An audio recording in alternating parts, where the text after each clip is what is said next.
They ordered. The wine arrived first, and Kate tipped her glass slightly toward Lilly before she drank. Nothing ceremonial, just a small, quiet acknowledgement. And Lilly felt the warmth of it settle somewhere in her chest. It was easier than she'd expected. She had spent the whole week bracing for it to feel significant in some overwhelming way. All those months of wanting this, finally out in the open. But sitting across from Kate with wine and water and candlelight, it just felt like them.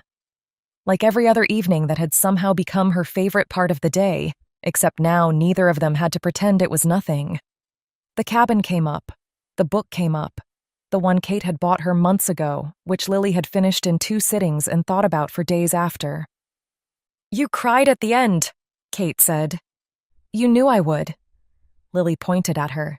"Don't pretend you didn't." Kate smiled and said nothing, which was basically a confession.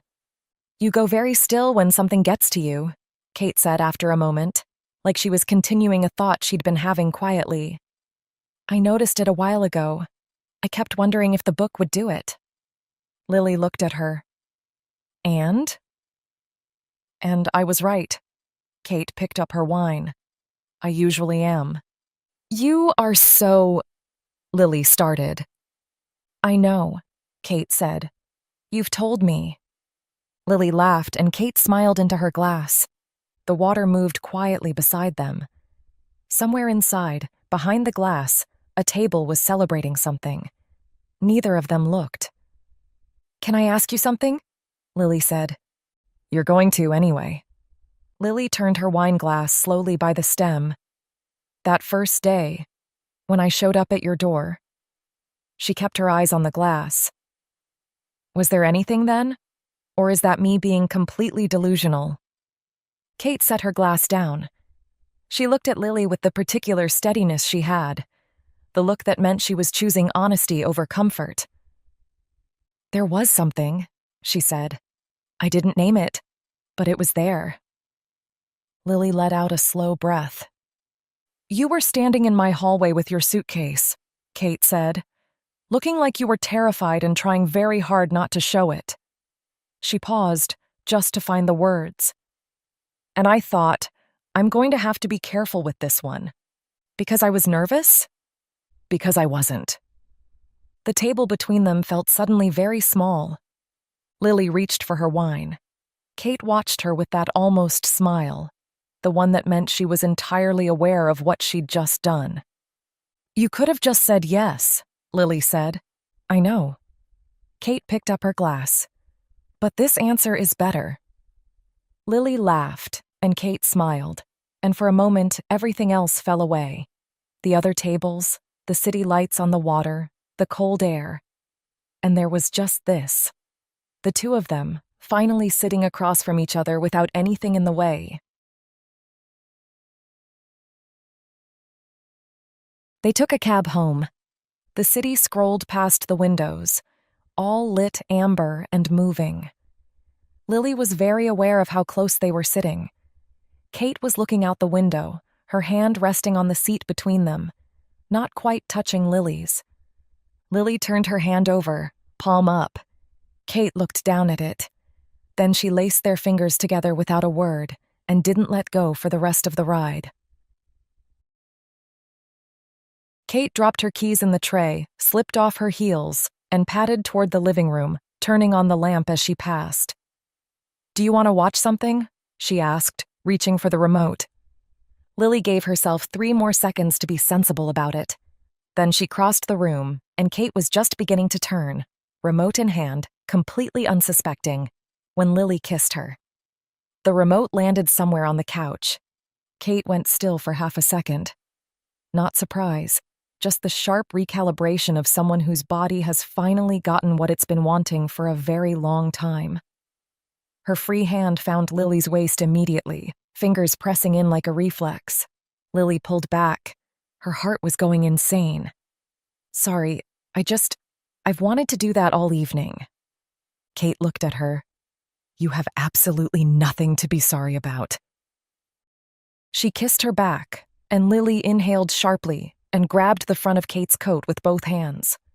Kate walked her backward toward the windows until Lily's shoulders met the cool glass with a soft thud.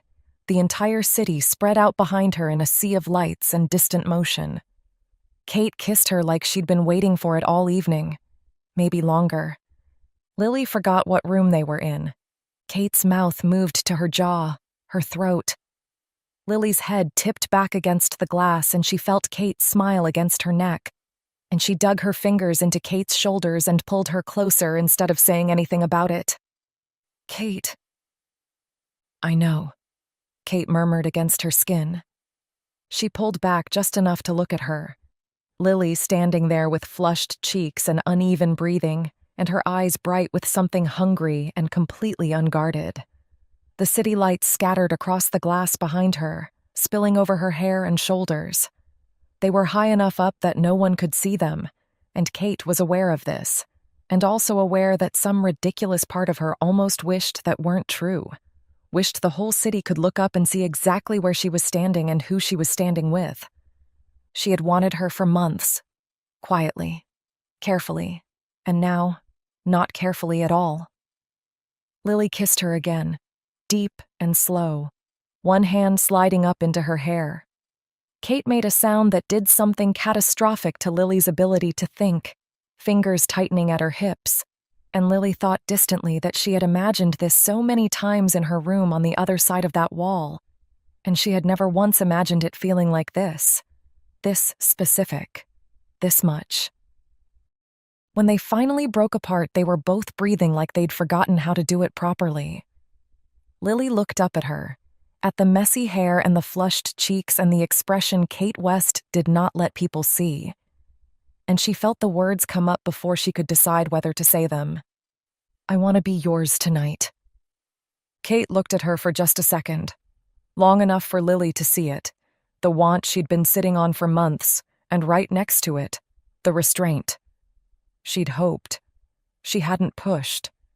And now that Lily had closed that last inch herself, Kate was done holding back.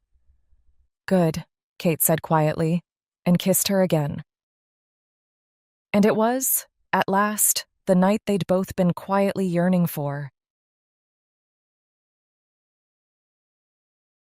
Lily woke up warm, not just comfortable.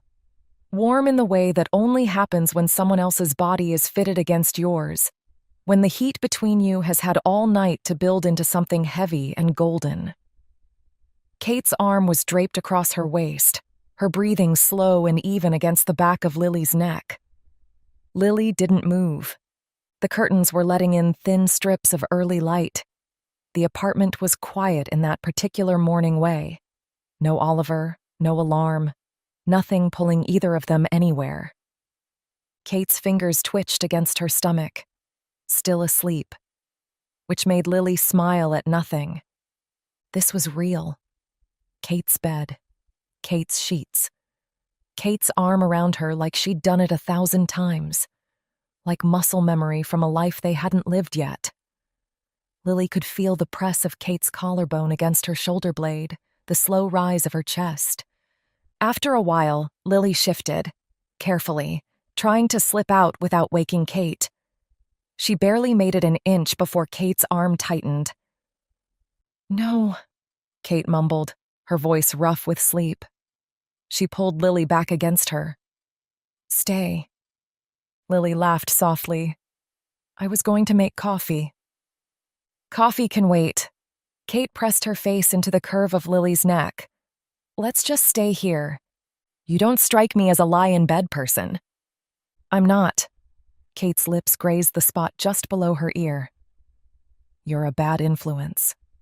Lily settled back into her. "I can live with that." They lay there for a while with Kate's thumb tracing absent circles against Lily's hip, and Lily closed her eyes and let herself have it. The intimate stillness of it all. The memories of last night. The particular luxury of being held by someone who was choosing to hold you.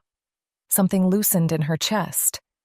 The naive, fragile kind of contentment that makes you believe, just for a moment, that everything is going to be okay. That it's all going to stay exactly like this. "What time is it?" Kate asked eventually. "No idea." "Helpful. You told me to stay. Staying doesn't involve checking the time. Kate exhaled a laugh against her shoulder. Fair. Then Lily's stomach growled loudly. Kate went still behind her. Then her shoulders started shaking. Don't, Lily warned.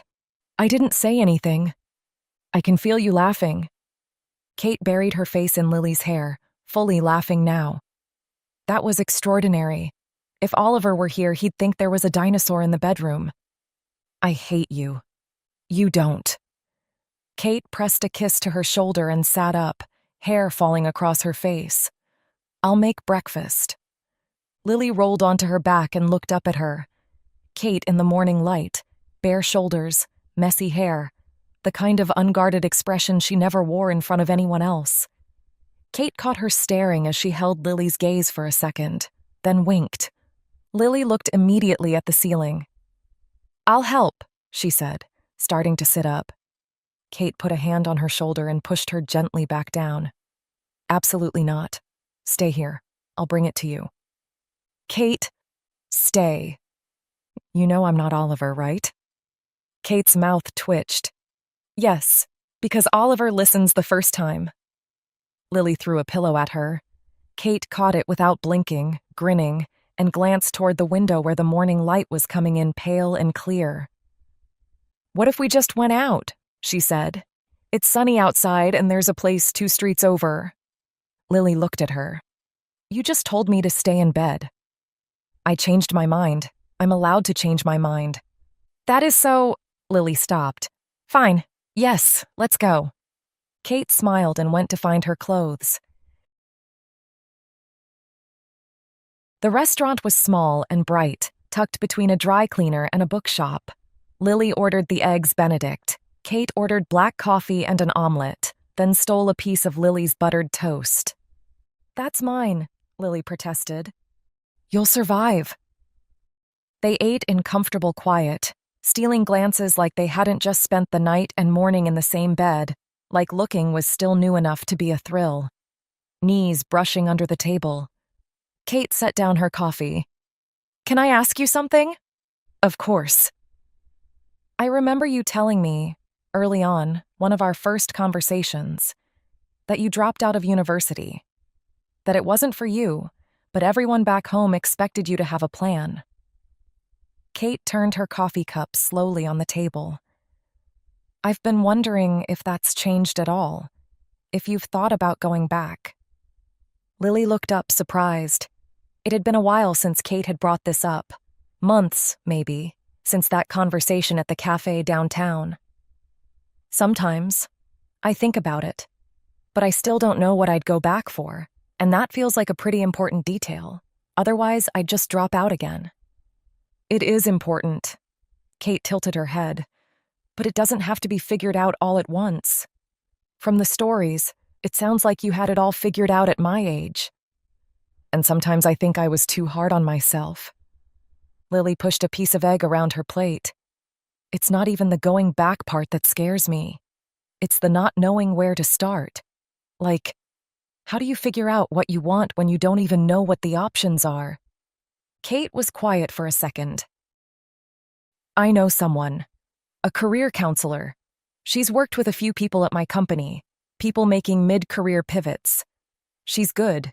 She doesn't just hand you a list of jobs. She helps you figure out what actually fits. Lily's fork paused midair.